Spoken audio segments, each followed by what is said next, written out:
Պարոն Աբրահամյան, տեսնում ենք տարածաշրջանում իրավիճակը բավականին լարված է Իրանում, մասնավորապես որքանով է հնարավոր դրա պրոյեկտումը Հայաստանի վրա, ինչ վտանգներ կարող են լինել։ Իրանի մասով երկու հիմնական խնդիր ունենք։ Առաջինը այն է, որ Իրանը մեզ բարեկամ ժողովուրդ է,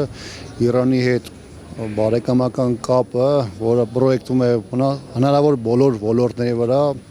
տասնամյակների, հարյուրամյակների փորձ ունի, բնականաբար այս տեսանկյունից արդեն իսկ խնդիր է։ Երկրորդը վերաբերվում է բոլոր այն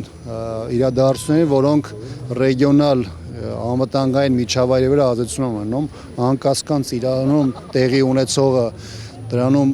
ինչ հիմքեր լինի, ինչպիսի ազդեցություններ ունի, բնականաբար ամբողջական առումով մեր տարածաշրջանի անվտանգային միջավայրի վրա ազդում է եւ բնականաբար այդ ազդեցությունն առաջին հերթին արտահայտվում է սպառնալիքների ձևով։ Առհասարակ ցանկացած երրորդ երկրի միջամտություն որևէ երկրի գործերին բնականաբար արդեն իսկ խնդրահարույց է, բայց ակնհայտ է նաեւ, որ անկախ Իրանում արկա խնդիրներից նաև կան շահագրգիռ մեծ թվով երկրներ, որոնք անընդհատ փորձում են իրավիճակը լարել, ինչը բնականաբար այս տեսանկյունից եւ միջազգային իրավունքի նաև տեսանկյունից չի կարող ընդունել լինել։ Եվ նաև անդրադառնանք Սալավիովի հայտարարությանը, իշխանականները իրար հերթ չտալով գրառումներ են անում, ասում են՝ ուր եք, ինչի չեք արձագանքում, ընդդիմադիրներն ինչի չեն արձագանքում, ինչի չեք արձագանքում։ Իրենց ղեկավարը ամիսը մի անգամ գնում է Մոսկվա, թող գնա հրապարակային արձագանքի, այսինքն ինչ կապ ունի ով արձագանքում, ով չի արձագանքում։ Եվ երկրորդը, որն է գլխավոր հարցադրումը։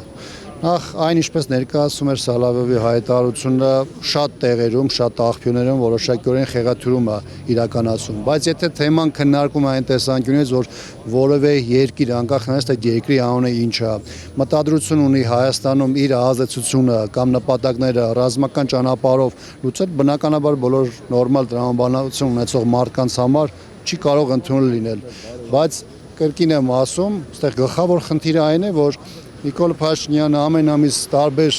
ֆորմատներով մասնակցում է հանդիպումներին, իրենք իրենց որևէ ձևի պատասխանատվություն չեն ստանձնում այդպիսի հարցադրումներ անելու ու ասում են այն մարդկանց, որոնք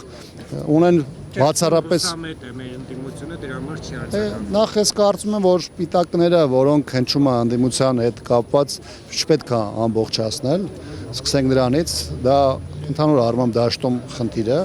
եւ երկրորդը ով որ ունի որևէ հարցում դիրքորոշում ստանալու խնդիր, դա կարող է շատ ազատ հնչեցնել եւ դրա պատասխանը ստանալ։ Ի տարբերություն իշխանական շատ գործիչների եւ շատ պաշտոնատար անձանց ընդդիմության մեջ կան մեծ թվով գործիչներ, որոնք մշտապես լրատվամիջոցների առաջ բաց են,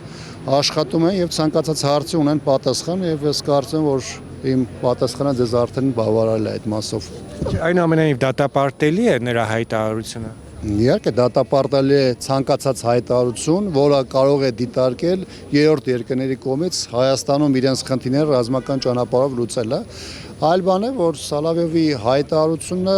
թեև իր մեջ նմանատիպ ակնարկներ պարունակում էր, բայց այնպես ուղիղ չէր, ինչպես իշխանության տարբեր գործիչներ փորձում են դա ներկայացնել։